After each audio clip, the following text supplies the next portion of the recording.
기도하겠습니다. 전능하신 하나님 감사합니다. 우리의 예배를 받기에 충분하시고 완전하신 하나님, 오늘도 하나님 앞에 예배합니다. 이곳에 성령으로 진리로 함께하여 주셔서 우리가 온전한 예배로 주께 드릴 수 있도록 역사하여 주시옵소서. 감사드리며 우리 구주 예수님의 이름으로 기도합니다. 아멘.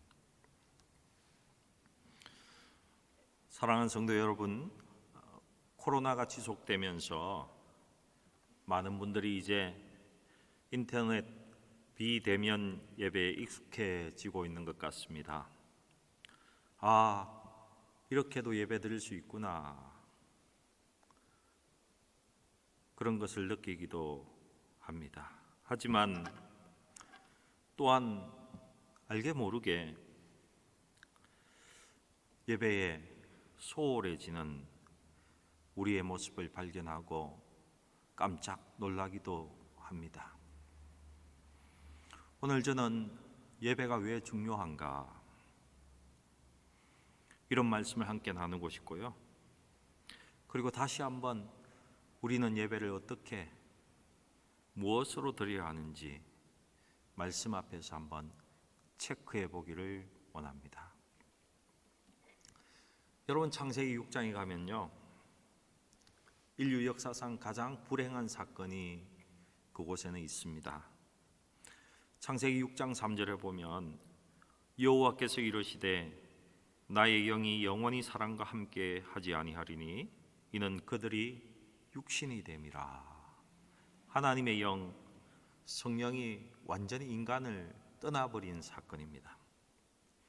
하나님의 아들들이 사람의 딸들을 보고 좋아하면서 그들과 함께 혼인하고 함께 삶으로 인해서 그들이 육체가 되었다, 육신이 되어버렸기 때문에 하나님의 영이 떠나버렸다라고 합니다. 여러분, 이 사건으로 인해서 인간은 참으로 불행한 사건을 맞이하게 되는데요, 그것은 어떤 인류의 재앙보다, 전염병보다 아주 더 비참한, 우리를 비참하게 만드는 사건이었습니다. 하나님의 영, 성령이 인류를 떠남으로 인해서 우리에게 두 가지 없어진 것이 생겼습니다. 여러분, 그것이 무엇인지 짐작하십니까? 하나님의 영이 우리 인간과 함께 하지 않았기 때문에요, 더 이상 하나님께 예배할 수가 없었습니다. 예배할 수가 없었습니다.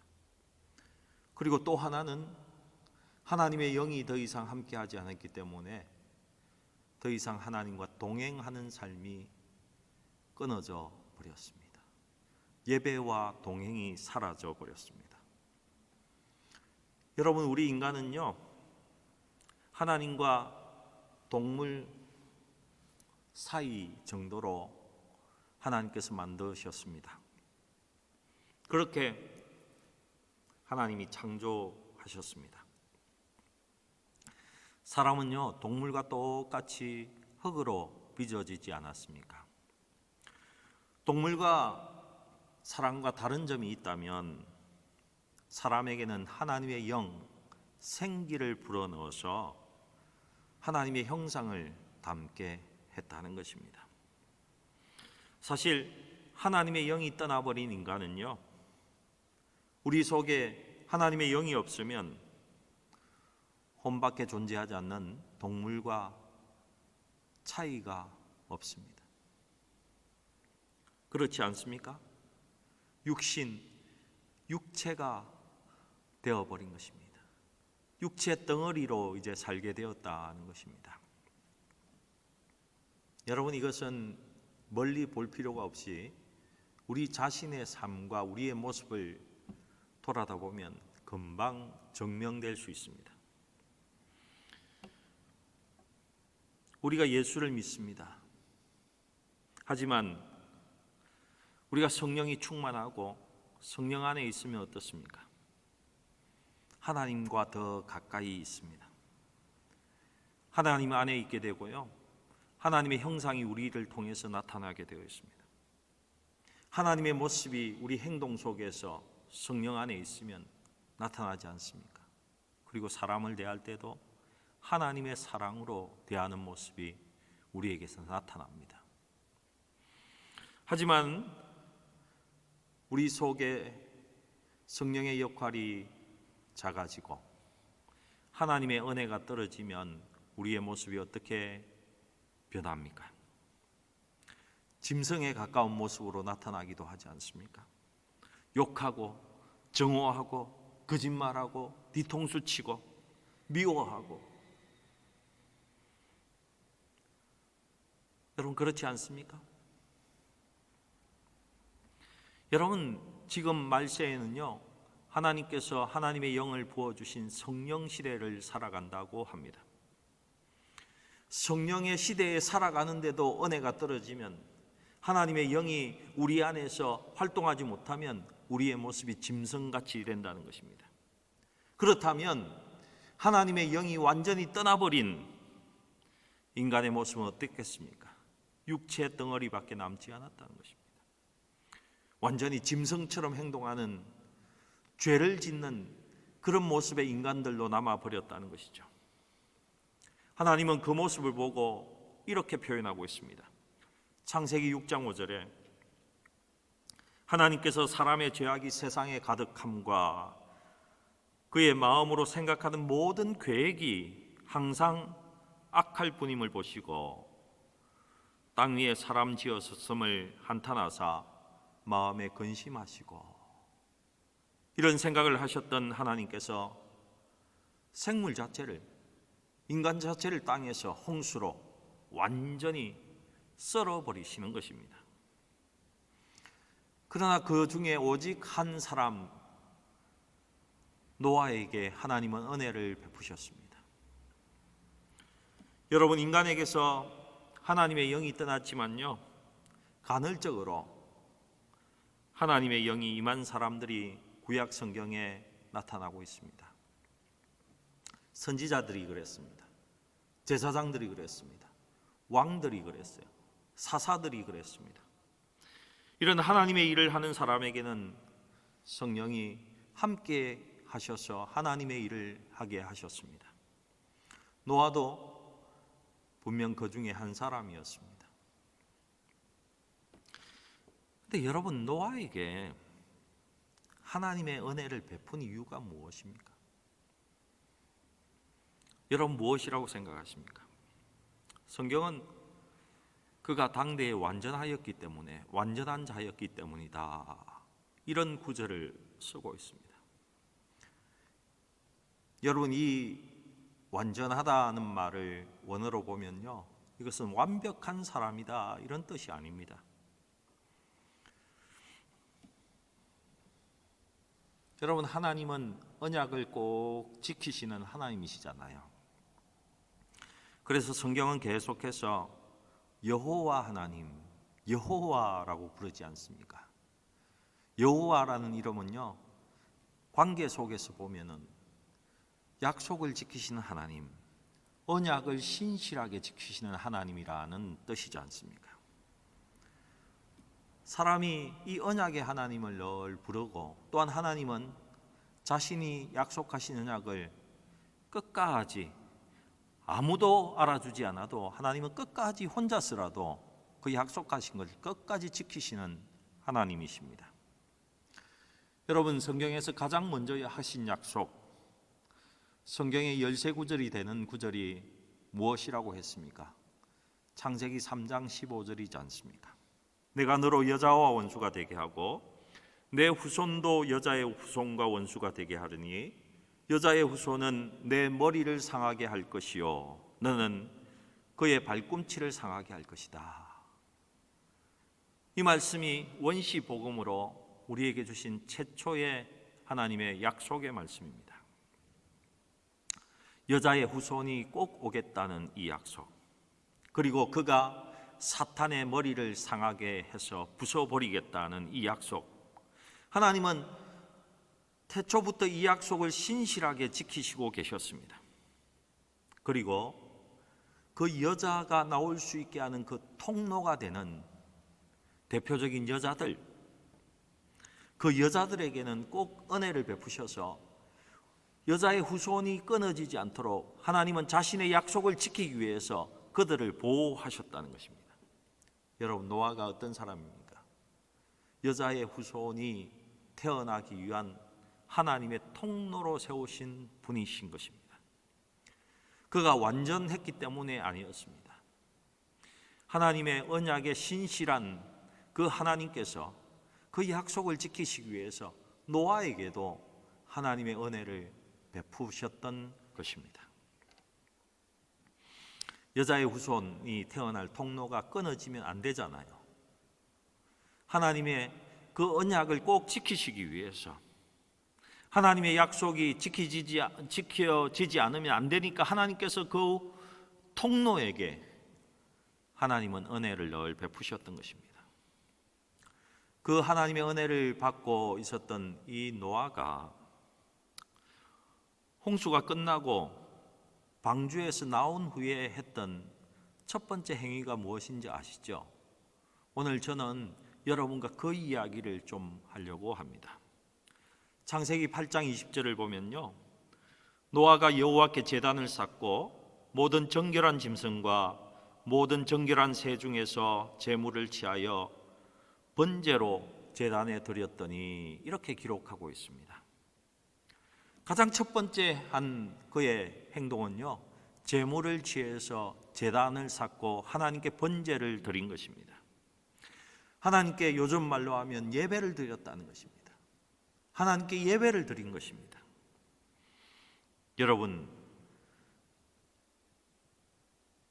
여러분에게 또 하나의 질문을 또 해보고 싶습니다.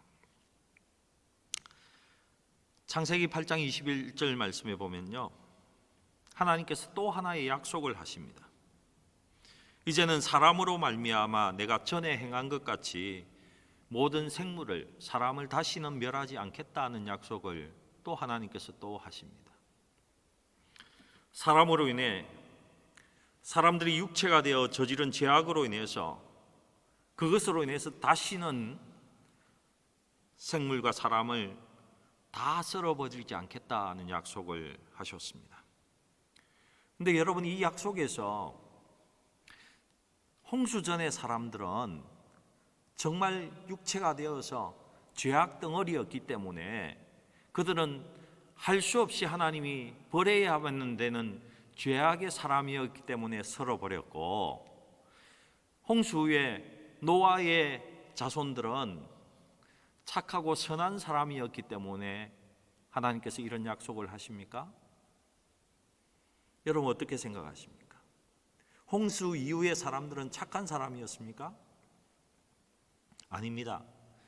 창세기 8장 21절을 자세히 한번 살펴보면, 여호와께서 그 향기를 받으시고 그 중심에 이르시되 내가 다시는 사람으로 말미암아 땅을 저주하지 아니하리니 이는 사람의 마음에 계획하는 바가 어려서부터 악함이라. 내가 전에 행한 것 같이 모든 생물을 다시 멸하지 아니하리니. 여러분 보십시오. 여전히 악했습니다. 여전히 악했다는 것입니다. 악하지만, 어려서부터 생각이 악한 그런 존재지만은 하나님께서 다시는 벌하지 않겠다라고 약속하셨다는 것입니다. 왜 그랬습니까? 이렇게 되어 있습니다. 여호와께서 그 향기를 받으시고 마음에 작정하셨다라고 기록하고 있습니다. 무슨 향기입니까? 노아가 드린 번제의 향기를 하나님이 받으시고 결정하셨다는 것입니다. 요즘 말로 하면 우리의 예배를 받으시고 하나님께서 그렇게 결정하셨다는 것입니다. 여러분, 노아가 그 큰 홍수의 재난을 다 끝내고 방주에서 나왔을 때에 여러분 할 일이 참 많았을 것입니다. 그렇지 않습니까? 요즘 한국에 홍수가 나서 난리인데, 만약에 홍수로 인해서 온 집이 다 물에 젖었다. 홍수가 끝나고 나면 여러분은 가장 먼저 뭘 하시겠습니까? 뭘 하시겠습니까? 가족의 보금자리인 집을 먼저 깨끗이 정리하는 일을 하시지 않겠습니까? 아니면 먹을 것이 하나도 없으니까 먹을 것을 위해서 뭔가 준비하는 그 일을 먼저 하시지 않겠습니까? 아니면 너무 환경이 당시에 지저분해 있으니까 그 환경을 좀 정리하면서 깨끗하게 하는 그런 일들, 청소를 먼저 하지 않았겠습니까? 그런데 노아는 그 큰 홍수의 심판이 끝나서 온 땅이 질퍽질퍽하고 그곳에 정리가 되지 않은 그런 상황이었을 것인데, 완전히 엉망인 세상 속에서 그가 가장 먼저 한 일이 뭐냐? 나와서 번제부터 드렸다는 것입니다. 하나님께 예배하는 것부터 그가 행했다는 것입니다. 여러분, 노아가 왜 딴 일을 다 제쳐놓고 번제 드리는 일, 예배하는 일을 왜 가장 먼저 했겠습니까? 여러분, 왜 했겠습니까? 노아는요, 그의 일생을, 그의 삶을 쭉 돌아다 보니까 그가 분명히 뭔가 알고 있었고 그가 보아서 알았던 것이 있다 하는 것입니다. 왜 인간이 이렇게 비참한 재앙을 받는가, 이런 홍수의 재앙을 받는가, 그 이유에 대해서 노아는 알고 있었다는 것입니다. 여러분, 인간이 육신 덩어리가 되어 버림으로 인해서 사라진 두 가지가 무엇이라고 말씀드렸습니까? 예배하는 것, 동행하는 것이 사라져 버렸습니다. 여러분, 안식일에 와서 번제를 드리고 그들은 또한 그 죄가 용서함 받은 후에 나가서 일주일은 하나님과 동행하는 그런 삶을 살았다는 것입니다. 요즘 말로 하면 예배 때 와서 하나님께 은혜를 받고 죄를 용서함 받고 나가서 6일 동안 세상에서 하나님과 동행하는 삶을 사는 그런 삶이 있었는데, 그것이 하나님의 영이 떠남으로 인해서 사라져 버렸다는 것입니다. 그것을 생각하면서 노아는 하나님께 번제를 드리지 않으니까, 하나님께 예배를 드리지 않으니까 죄를 지은 인간이 죄를 해결할 방법이 없었다는 것을 알고 있었습니다. 죄를 해결하지 못했습니다. 그런데 홍수 후에 여전히 그 마음에 어려서부터 악한 생각만 가득한 인간도 어떻습니까? 죄를 해결할 수 있는 방법이 하나 있는데, 노아는 그것이 번제를 드리는 것, 하나님 앞에 예배하는 것, 그것밖에 없다는 것을 노아는 분명히 알고 있었다는 것입니다. 재앙을 피할 수 있는, 하나님의 벌을 피할 수 있는 방법이 번제를 드리는 것에, 예배를 드리는 것에 있었다는 것을 노아가 알았다는 것입니다. 그렇게 왜 자기 아버지와 할아버지들이 그렇게 왜 제사를 드렸는지 노아는 그때야 깨닫고 알았다는 것입니다. 여러분, 레위기 성경을 보시면요, 성막 안에 번제단이 있지 않습니까? 그 번제단에는요, 꼭 옆에 뿔이 달려 있습니다. 여러분 기억하실 것입니다.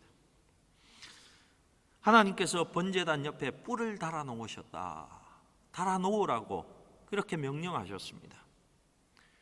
여러분, 이 뿔이 무엇을 나타내는 줄 아십니까? 이 뿔은요, 권세를 나타내는 것입니다. 번제의 권세를 나타내고 있는 것입니다. 무슨 권세인지 아십니까? 번제를 드리는 것은 죄를 사하는 권세가 있다. 번제를 드리는 것은 하나님의 진노를 쉬게 하는 권세가 있다. 번제를 드리는 것은 하나님의 진노가 변해서 복을 받게 하는 권세가 있다. 이것을 나타내고 있는 권세인 것입니다. 그 뿔이 그것을 나타냅니다. 여러분, 구약의 번제가, 우리 시대의 예배가, 이 예배 가운데 하나님의 용서를 받는, 죄를 사함받는 권세가 있는 것입니다. 하나님의 진노를 쉬게 하는 권세가 예배 가운데 있습니다.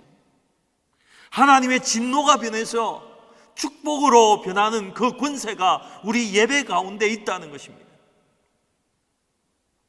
그러니 노아가요, 홍수가 끝난 다음에 가장 먼저 나와서 번제부터 하나님 앞에 드렸던 것입니다.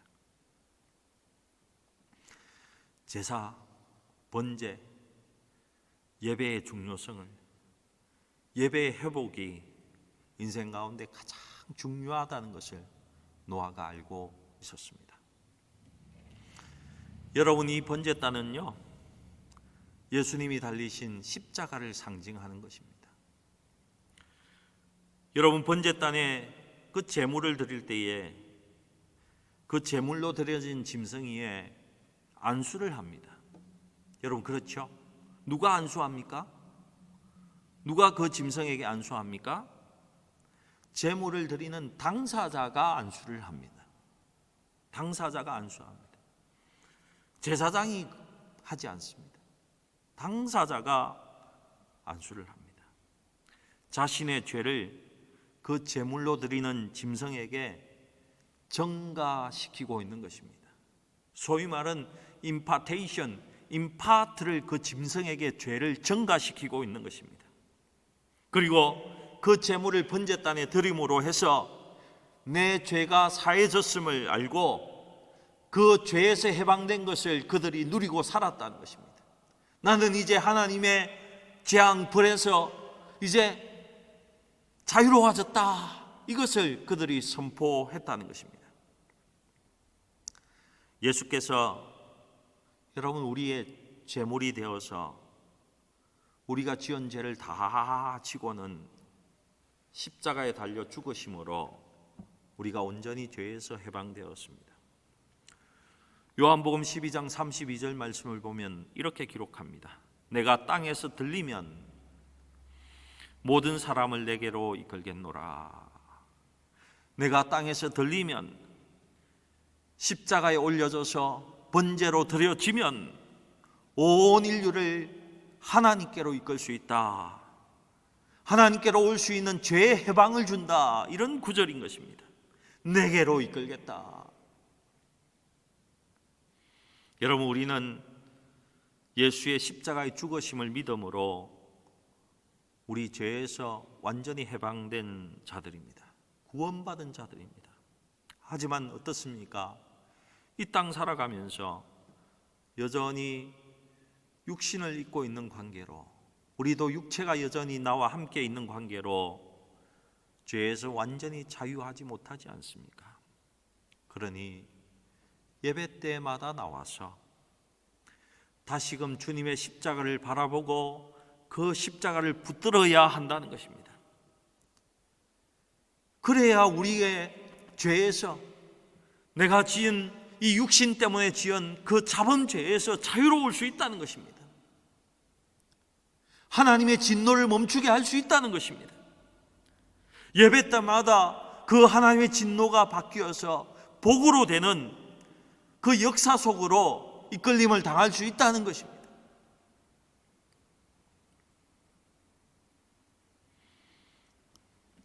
그러면 여러분, 어디서나 영상으로 예배 드리면 되지 않습니까? 어느 곳에나 드려도 되지요. 교회 예배당에 나와서 예배 드리는 것이 그렇게 중요합니까? 여러분, 어떻게 생각하십니까? 예배당에 꼭 나와서 예배해야 됩니까? 어디서나 주님이 계신 곳 예배할 수 있다라고 생각합니다. 하지만 여러분, 사무엘상 19장에 가보시면요, 라마 나요시라는 장소가 있습니다.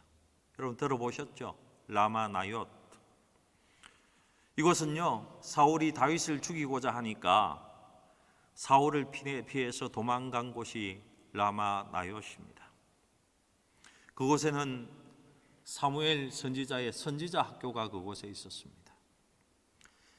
하나님의 사람 사무엘이 그곳에 살고 있는 장소였습니다. 그곳에는요, 하나님의 임재가 머물러 있고 하나님의 영이 가득한 곳이었음을 그 성경을 통해서 우리는 알 수 있습니다. 하나님의 영이 계속 임하신 곳에는 그 흔적이 남아 있습니다. 다윗이 그곳에 있다는 그 소식을 듣자 사울이 군사들을 그쪽에 보냈습니다. 다윗을 잡아오너라 하고 군사들을 보냈습니다. 그런데 그곳에 오는 다윗을 잡으러 오는 군사마다 그곳에 도착하자 예언을 하기 시작합니다. 하나님의 영에 젖어서 예언을 한다는 것입니다. 그래서 다윗을 잡지 못하고 그냥 돌아가는 일들이 생깁니다. 그 일이 3번이나 반복됩니다. 여러분, 3번이나 보냈는데 군사가 늘 예언하고 돌아갔다는 것입니다. 여러분, 그들이 하나님 주신 예언의 은사가 있어서 예언했습니까? 아닙니다.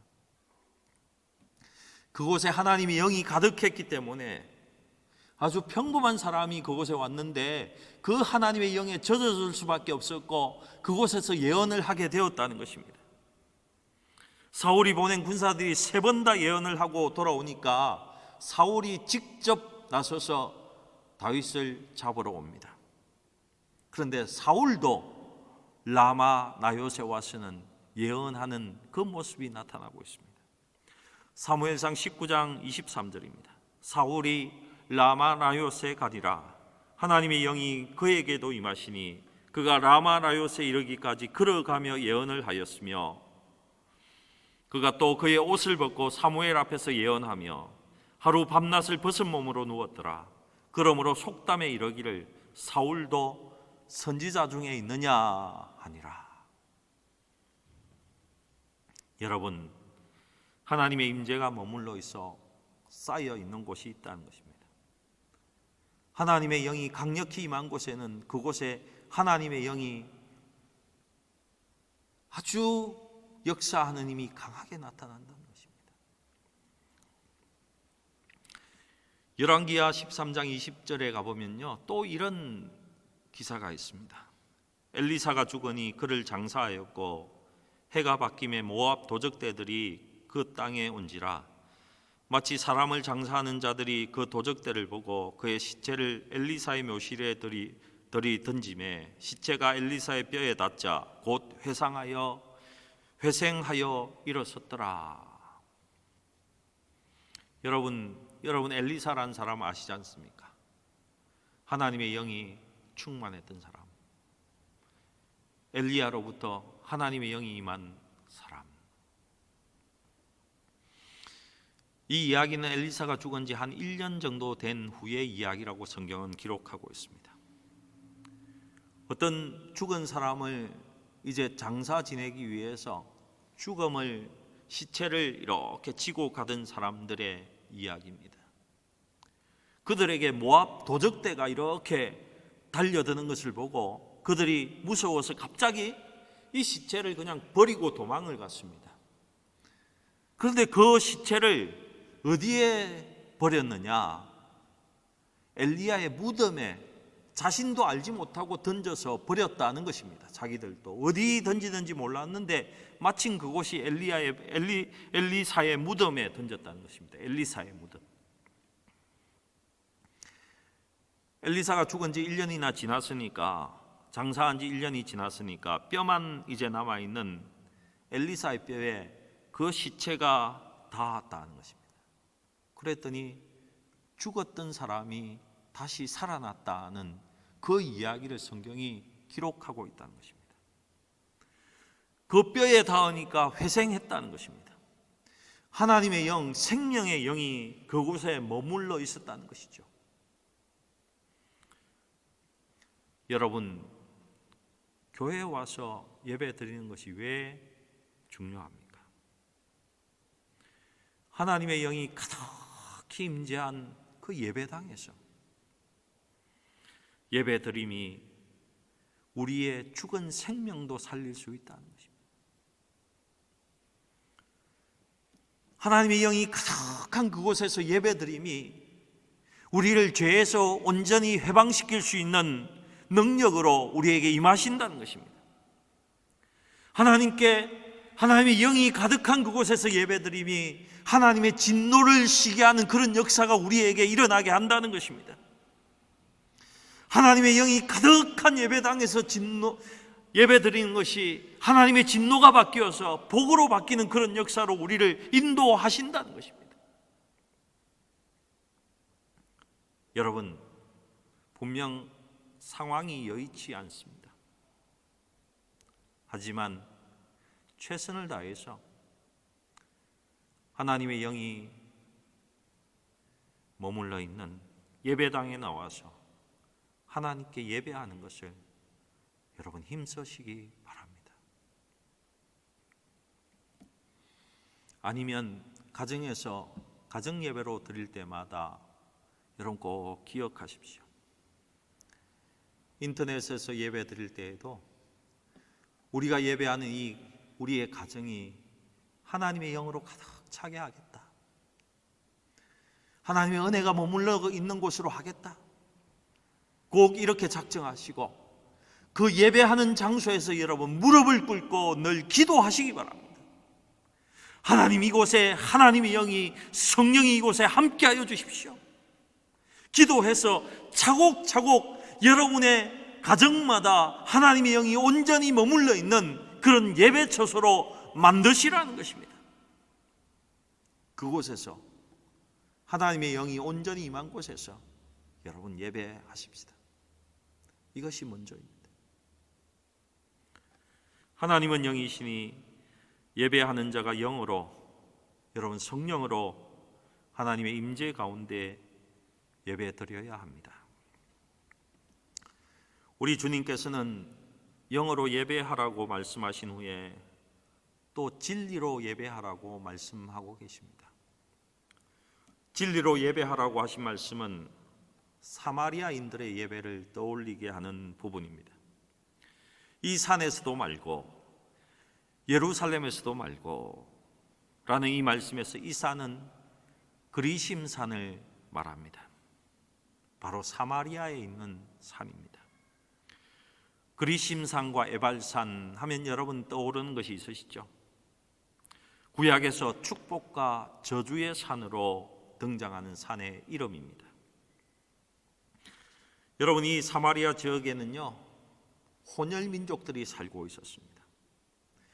이 혼혈 민족이 살게 된 이유는요, 북왕조 이스라엘이 아수르에게 멸망을 당하기 때문입니다. 아수르에게 멸망당했기 때문입니다. 이 아수르는요 식민국가, 자기들이 통치하는 다른 민족의 그 민족을 말살하는 정책을 사용했던 국가가 아수르입니다. 이 나라 저 나라 합쳐져 버렸습니다. 이 민족 저 민족이 함께 삶으로 인해서 민족 자체가 사라지게 하는 정책을 아수르가 쓰고 있었다는 것입니다. 마치 일본 사람들이 조선의 사람들의 이름을 일본식으로 창씨 개명하고 조선말 쓰지 못하게 하고 언제나 일본만을 사용하게 함으로써 민족 말살 정책을 쓴 것과 동일한 정책을 그들이 사용하고 있었다는 것입니다. 이런 아수르의 정책 아래 유대인과 이방인들 사이에 혼인관계가 많이 생겼습니다. 이 혼혈족들이 중부지방에 모여서 살았습니다. 그 지역을 일컬어서 사마리아인으로 그 혼혈족들을 부르기 시작했습니다. 그렇게 몇백 년을 지내왔습니다. 그런데 일단 유대인들은요, 이방 사람과 유대인들이 결혼하면 이제 그들은 유대인에서 떨어져 나간 것으로 간주했습니다. 그래서 사마리아인들을 그토록 싫어했던 것입니다. 그런 사람들이 예루살렘에 와서 성전에 들어오려고 하면 못 들어오게 했습니다. 이방인과 같이 취급했다는 것입니다. 그런데 사마리아인들은요, 그의 유전적인 유전자에 의하면 반은 유대인들이잖아요. 그렇지 않습니까? 그러니 하나님을 좀 배워서 알고 있는 사람들이었습니다. 그러니 이들은 또 하나님을 완전히 떠날 수도 없는 사람들이었다는 것입니다. 그래서 이 사람들이 사마리아어로 모세오경을 번역했습니다. 그리고 그리심산에다가 사마리아 성전을 그들이 지었습니다. 그 성전에서 제사를 드렸는데요. 예수님께서 오시기 전 150년 전까지 예배가 그곳에서 드려졌습니다. BC 125년경 어떤 전쟁으로 인해서 이 사마리아 성전이 불타버렸습니다. 그러니 예수님 당시에는 사마리아 성전은 이제 없어져 버렸던 것입니다. 하지만 성전은 없지만 제사의 행위만을 그들이 계속해서 행하고 있었습니다. 그런데 그 사람들은 사실 누구에게 그들이 예배드리고 있는지, 그리고 하나님께서 정해주신 방법을 몰랐기 때문에 그들 마음대로, 그들이 정한 방법대로, 하나님의 방법이 아닌 대로 예배를 드리고 있었습니다. 진리를 따른 예배가 아니었다는 것입니다. 자기들 원하는 대로, 그냥 자기가 만든 대로, 자기의 좋을 대로 예배를 드리고 있었습니다. 이 사마리아인의 후손들이 몇백 명이 지금도 유대 땅 베들레헴 근처에 살고 있습니다. 이들이 계속 이런 번제를, 예배를 드리고 있는데요. 어느 선교사님의 증언입니다. 벽에 껍질이 벗겨진 그 피가 줄줄 나는 양을 매달아 놓고는 하얀 옷을 입고 등장한 예배자들이 날카로운 칼을 가지고는 그 양을 막 찌르면서 내 죄가 사해졌다, 내 죄가 이제 사해졌다라고 이야기하면서 예배를 드린다는 것입니다. 그리고 난 후에 서로 껴안으면서 이제 우리의 죄가 사해졌다라고 그들이 말하면서 즐거워했다는 것입니다. 그런 예식을 보고 난 다음에 이 선교사님이 그 중에 한 사람에게 질문을 했습니다. 왜 그렇게 양을 막 찌르십니까? 왜 그 날카로운 칼로 양을 막 찌릅니까? 양의 피가 그렇게 줄줄 흐르는데 당신은 왜 우리의 죄가, 나의 죄가 사해졌다고 그렇게 고백하고 선언하십니까? 그 사람의 말이 가관입니다. 저는 알지 못합니다. 무엇 때문에 내가 그렇게 하는지 모릅니다. 그저 우리 조상들이 수천 년 동안 그렇게 해왔고, 그래서 자기도 어려서부터 그것을 보아왔고, 그렇게 배워왔기 때문에 그렇게 했다는 것입니다. 진리가 없습니다. 그 속에 성경의 말씀에 기록한 대로 행한 것이 없다는 것입니다. 이 사람들은요, 2000년 이상을 그러한 모습으로 제사를 계속 해왔으면서도 성전이 없어지고 또한 역사가 흘러 변형이 되면서 더 이상 누구에게 제사 드리는지도 알지 못했다는 것입니다. 그리고 무엇 때문에 그가 그렇게 제사하는지도 몰랐다는 것입니다. 그냥 예배 의식만 남았고 그 안에 진리는 다 빠져버렸다는 것입니다. 자기 자신들이 만든 것으로, 그의 조상들이 만들어 놓은 것을 그냥 따름으로 인해서 진리가 없는 예배 행위만을 계속 반복하는 사람들입니다. 여러분, 오늘날에도 우리가 지금 드리고 있는 예배가 진리를 따른 예배인지 살펴보아야 합니다. 말씀대로, 성경대로 우리가 예배하고 있는지, 하나님 주신 대로 우리가 예배하고 있는지 따져보아야 합니다.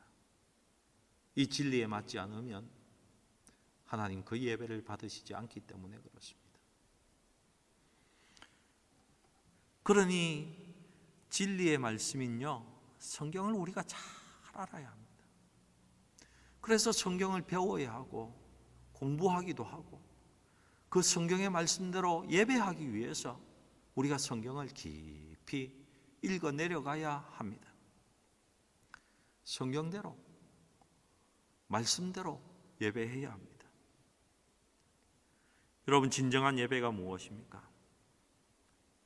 우리는 예수 그리스도의 부활 후에 부활하신 그날을요, 주의 날, The Lord's Day라고 부르면서 그날에 모여서 우리 죄를 사해 주시고 부활하신 그 주님을 바라보며 감사하는 것이 우리의 예배이지 않습니까? 주님께서 사망의 권세를 깨치시고 우리에게 구원을 주신 것에 대한 감사와 감격을 드리는 것이 예배라는 것입니다. 성경이 말한 대로 진리대로 죄의 속죄함에 대한 감사, 하나님의 진노가 바뀌어서 복으로 주심에 대한 감사, 우리 삶에 늘 은혜 주시고 하나님이 늘 간섭하여 주셔서 우리의 삶이 늘 선한 것으로 인도되는 데 대한 감사, 십자가의 주님으로 인해서 죄의 용서함을 받고 새로운 사람으로 살아가는 데 대한 감사, 또한 그 감사로 인해서 축복이 내게 임하고 또한 하나님의 영광이 드러남에 대한 그 벅찬 감격을 하나님께 돌려드리는 것이 예배이지 않습니까? 그렇지 않습니까? 그러니 성경적 진리로 드리는 예배는 그냥 보는 것이 아닙니다. 예배 보는 것이 아닙니다. 예배는요, 직접 참여해서 드리는 것입니다. 드리는 것입니다. 예배는 그냥 팔짱을 끼고 뒤에 앉아서 극장에 와서 영화를 구경하듯이 구경하는 것이 예배가 아니라는 것입니다. 직접 그 감격에 믿음으로 참여하는 것이 예배인 것입니다. 우리가 가만히 있더라도 모든 순서에 참여하는 것이 예배라는 것입니다. 여러분, 구약의 번제를 드릴 때에 짐승의 머리에 직접 안수하고 자기의 죄를 그곳에 전가시키고, 여러분, 그 사람이 직접 그 제물을 자기가 칼로 잡는 거 아시지 않습니까? 자신이 잡아서 드리는 것입니다. 그 죄악의 그 전가시킨 그 제물을 잡아서 드림으로 인해서 내 자신을 통회하고 내 죄가 전가되었음에 대한 하나님 앞에 감사와 영광을 그들이 돌렸다는 것입니다. 그러니 우리의 예배가 어때야 되겠습니까? 칼로 잡아서 그 제물을 드리듯이 우리 역시 내 자신의 죄를 통회하고 하나님 앞에 용서함을 구하면서 그 죄를 갖고 있는 내가 예수 그리스도를 바라보면서 그 예수께 다시금 나와서 용서해 주십시오. 제가 십자가의 그 주님을 바라봅니다. 저의 죄를 용서하여 주십시오. 저의 죄를 뿌리 뽑아 주십시오. 이렇게 직접 회개하고 하나님 앞에 영광을 돌리는 것이 우리의 예배라는 것입니다. 예배를 들을 때 또한 말씀을 들을 때에도 아멘 하시는 분들이 있지 않습니까? 여러분, 하나님의 말씀을 들을 때 아멘으로 응답하는 것 참 좋은 것입니다. 왜냐하면 하나님의 말씀이 선포될 때 예, 그렇습니다, 하나님의 말씀이 옳습니다, 하나님의 말씀이 맞습니다, 그 말씀이 이루어질 것입니다, 그렇게 응답함으로 자기 마음에 담는 것입니다. 하나하나 내 마음에 쌓아가는 것입니다. 그러니 그 모습을 보고 하나님이 기뻐하지 않겠습니까?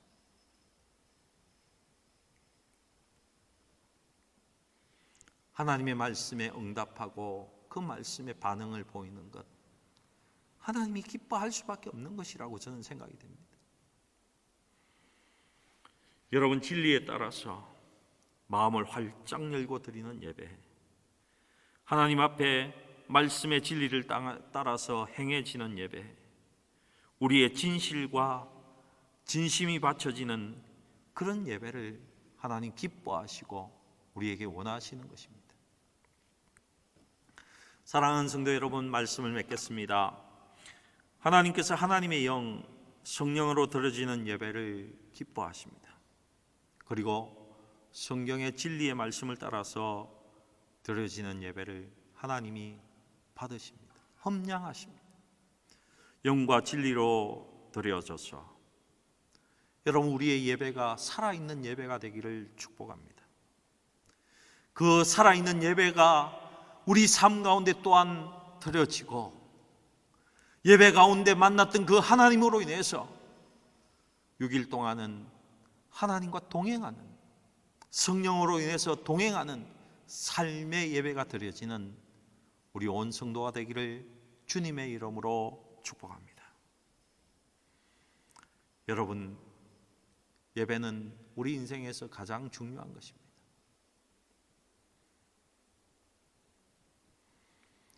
영과 진리로 온전한 예배를 드려서 진노가 멈추어지고, 아니 진노가 바뀌어서 하나님의 축복으로 바뀌는 역사가 있기를 축복합니다. 하나님의 영이 우리 가운데 강력히 임해서 우리의 영적인 부분이 더 온전히 강력해지고 더 영적으로 무장되어서 하나님과 동행하는 하루하루의 삶이 되어서 하나님의 말씀에 순종하는 그 삶의 예배, 살아있는 예배를 늘 드리시는 우리 함부르크 열린문 성도가 되기를 주님의 이름으로 축복합니다. 기도하시겠습니다. 전능하신 하나님, 감사합니다. 우리도 알지 못하는 사이에 예배를 소중히 하지 못하는 모습이 우리에게 나타났습니다.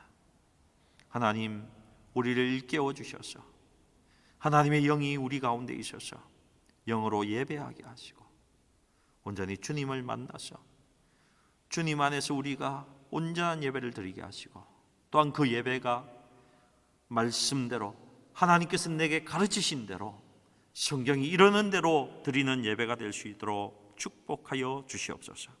그래서 예배 때마다 하나님 죄의 용서함이 있는 예배가 되게 하시고, 하나님의 진노가 쉬게 하는 예배가 되게 하시고, 더 나아가서 하나님의 진노가 변해서 하나님의 축복으로 이어지는 귀한 하나님의 예배가 될 수 있도록 역사하여 주시옵소서.